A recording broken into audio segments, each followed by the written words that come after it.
Thank you for watching the Entrepreneur Tax Training Series. This video is entitled Small Business Tax Deductions. To help you understand the deductions available to you as a business owner, we'll use the most basic of business ventures as a model, a lemonade stand. To start, let's clarify what business deductions are. Business deductions are no more than the company's expenses.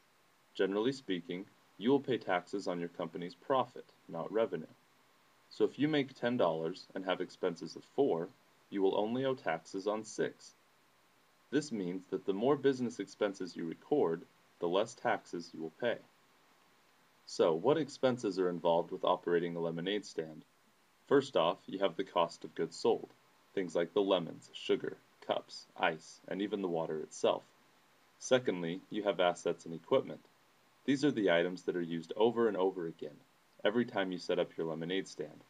These items include the table, tablecloth, pitcher, wooden spoon, sugar container and scoop, cutting board, knife, lemon bowl, money jar, and the board and pallet.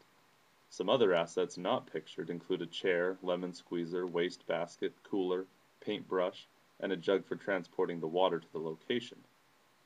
Next, you'd have some operating costs, like paper towels, trash bags, paint, uniforms, even if they are just shirts with fabric paint, and some advertising, maybe some flyers you passed out in the neighborhood.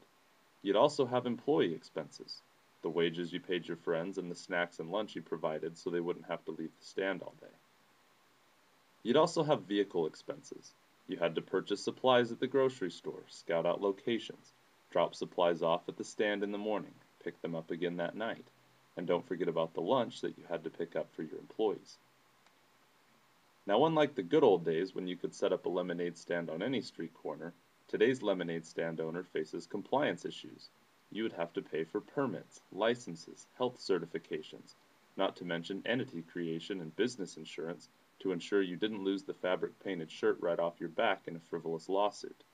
You'd also have accounting and legal fees. While the stand may have been located on a street corner, a lot of work would still happen at home in your office, studying traffic patterns or checking the weather. That means office expenses, including a desk, chair, supplies, and a computer. And where there's a computer, there's software, internet fees, and a printer and ink.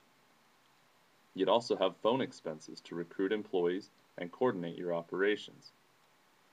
Lastly, you'd have costs associated with using the office space in your home. These expenses are equal to a portion of your rent or mortgage interest, utilities, HOA fees, maintenance and home repairs, and even home improvements. These expenses are based on the percentage of square footage in your home used exclusively for business. Details on home office deductions as well as vehicle and other personal asset deductions will be discussed in subsequent videos. Now in review, be aware that the model we have discussed is just that, a model. We're not suggesting that any or all of these deductions are actually available to a one-time lemonade stand owner. However, it shows that the cost of doing business extends farther than most realize, and that entrepreneurs literally give up millions of dollars each year because they report all of their revenues but then don't report all of their expenses.